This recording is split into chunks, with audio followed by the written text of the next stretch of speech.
Halo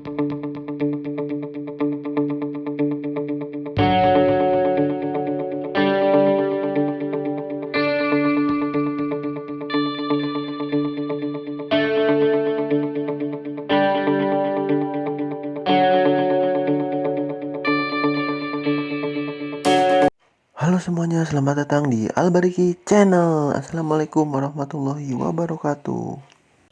Pada video kali ini kita akan mereview ya teman-teman, yakni Mitsubishi Pajero Sport tahun 2020. Kita lihat dulu tampang depannya ya. Tampang depannya seperti ini ya teman-teman.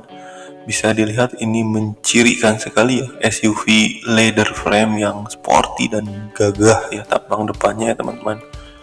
Nuansanya mobil ini begitu sporty ya dan begitu agresif sekali ini ya tampang depannya itu ya teman-teman. Bisa dilihat ya dari siluet lampu, dari kontur-kontur bumper ya, tarikan-tarikan garis ini tegas sporty ya. Nah, ada juga ini di lampunya yakni headlamp washer ya. Jadi siap off-road lah ini ya teman-teman. Menerjang jalanan berlumpur, mengotori lampu bisa dibersihkan ya dengan adanya headlamp washer ini ya teman-teman. Selanjutnya kita akan melihat tampang sampingnya ya teman-teman. Tampang sampingnya seperti ini. Masih beraliran sporty ya tampang sampingnya ini ya teman-teman. Siluet garisnya bisa kita lihat ya, ini wah begitu sporty sekali ya gitu ya teman-teman. Ground clearance sendiri ya ini adalah 218 mm ya teman-teman. Ini cukup tinggi ya, 21,8 cm. Wah, siap menerabas ya jalanan banjir ya, lubang-lubang yang dalam ini siap diterabas dengan ground clearance tinggi ya. Untuk bannya sendiri ring 18 ya, 295/60 R18 ya teman-teman. Bannya pun wah besar ya, mahal kalau ganti teman-teman. Nah, ini adalah tampang sampingnya ya, tampang belakangnya seperti ini. Nah, ini kekurangannya ya menurut saya ya, ini lampunya cenderung plain dan agak aneh ya, seperti mata yang sedang menangis ya teman-teman. Lampu belakangnya ya, ini ada yang like atau dislike ya teman-teman, tapi ini kurang dapat diterima selera umum ya, berbeda dengan rivalnya Fortuner. Tampang belakangnya menurut saya lebih baik ya. Selanjutnya kita akan masuk ya, bisa kita lihat ya teman-teman, ini pintunya chrome ya seperti ini dan sudah dilengkapi dengan keyless entry ya. Jadi tidak perlu memutar anak kunci ataupun memijit remote ya. Jadi kita bisa langsung tekan tombol di gagang pintunya dan pintu langsung terbuka. Begitu juga dengan spion ya, otomatis terlipat ya, dan otomatis terbuka apabila pintunya dibuka ya teman-teman. Nah, ini adalah kita bisa mengintip ya bagian interior dashboardnya seperti ini. Kita bahas dulu mengenai door trim ya. Door trim untuk penumpang supir di depan ya. Ini door trimnya seperti ini ya teman-teman. Ada imbuhan wood panel ya. Nah, wood panelnya agak gelap ya teman-teman.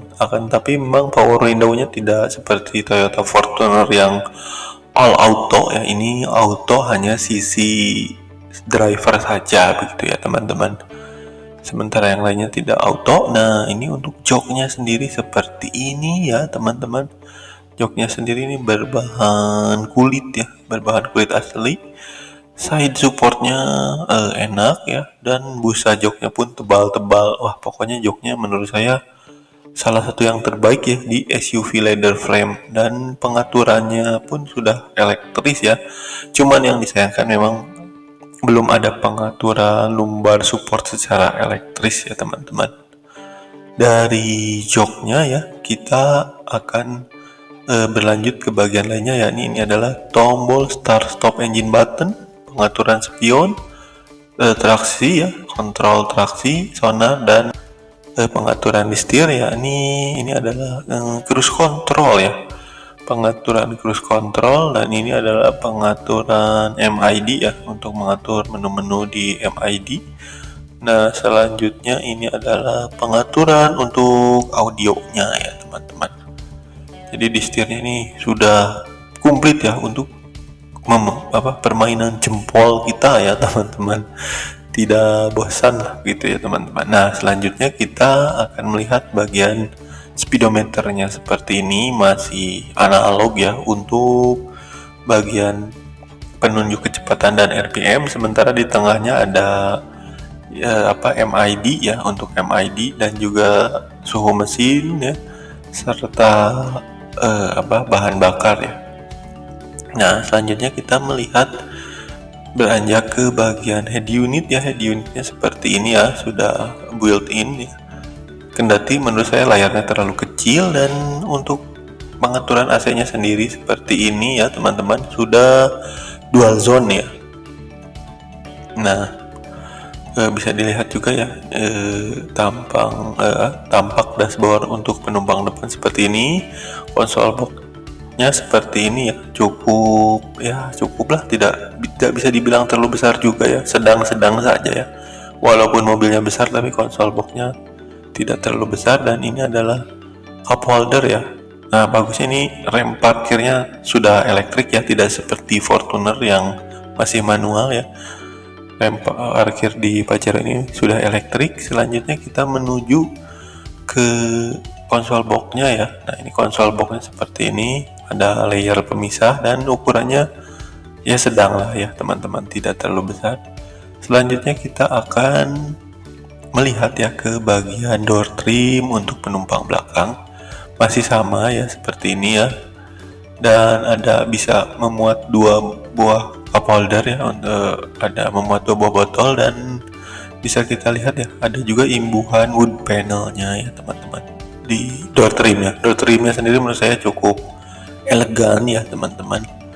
Nah, selanjutnya kita melihat jok belakangnya ini seperti ini, masih sama ya, berbahan kulit ya. Joknya sendiri sebenarnya enak dan cukup empuk, dan bagusnya ini tidak terlalu tinggi ya. Itunya ya teman-teman, ham di tengahnya ya, walaupun tidak rata seperti CR-V, tapi untuk penggerak roda belakang ketinggian hamnya itu tidak terlalu tinggi. Selanjutnya ada juga sunroof ya teman-teman, di atasnya ini seperti ini. Oh, ini bisa nongol-nongol ya anak kecil seperti ini ya teman-teman. Jadi kalau di perjalanan macet, nah anak kecil tidak bosan ya, dan bisa nongol-nongol via sunroof seperti ini.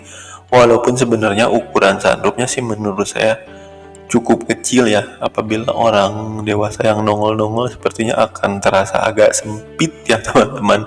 Tapi ya apabila anak kecil ya masih cukup lega. Nah, selanjutnya ini adalah posisi duduk. Nah, ini posisi duduknya hanya tersisa 5 jari seperti ini ya teman-teman. Menurut saya untuk ukuran SUV ya, leather frame ini adalah kelemahannya, memang seperti ini ya teman-teman, dimana posisi duduk itu kurang begitu lega ya teman-teman. Ini hanya tersisa 5 jari ya, dan karena lantainya itu tinggi ya teman-teman, sehingga ruang kaki pun terbatas ya, masih jauh kemana-mana. Lebih lega si RV Gen 2 ya teman-teman, untuk kelegaan di baris kedua ini ya.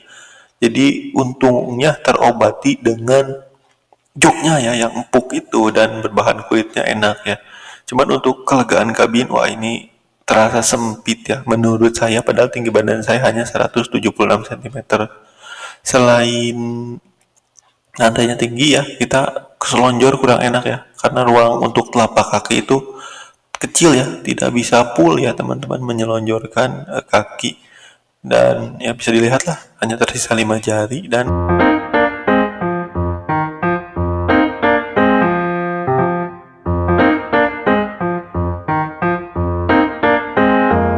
selanjutnya kita menuju ke bagian belakang ya. Bagian belakangnya bisa dilihat ya seperti ini ya. Ada AC juga di bagian belakangnya, sama seperti di baris kedua.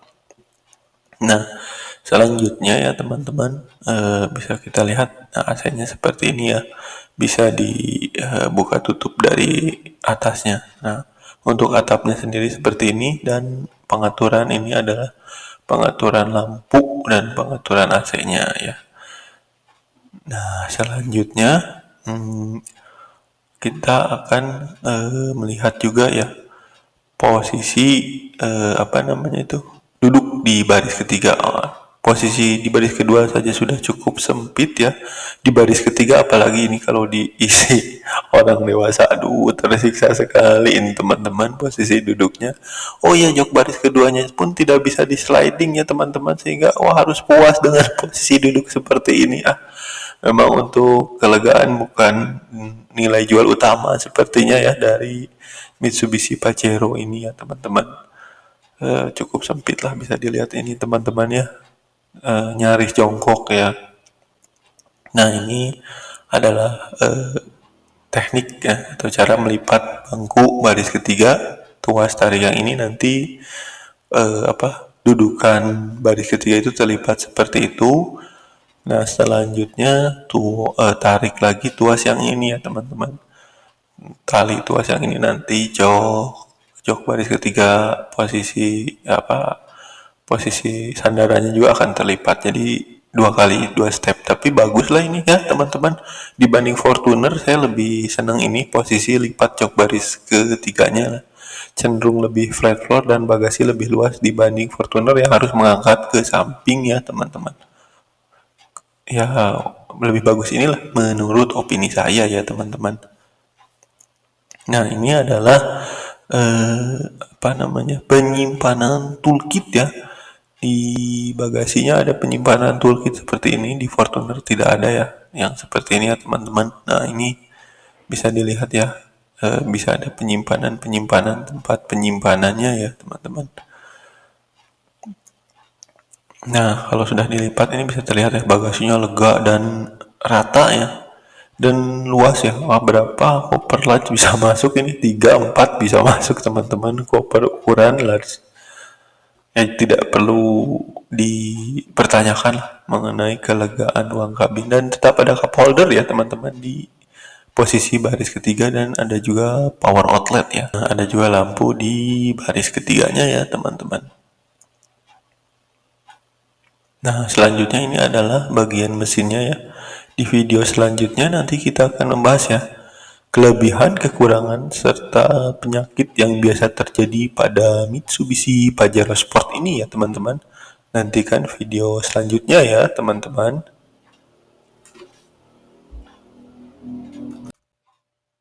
Sekian ya video dari Albariki Channel. Dukung terus ya Albariki Channel dengan cara like, comment, share, dan subscribe ya, agar Albariki Channel dapat terus membuat video-video seperti ini. Ingin tahu video Albariki Channel yang lain? Silahkan klik playlistnya ya. Di situ telah tersedia review mobil, rumah, tempat wisata, dan review makanan. Terima kasih telah menonton.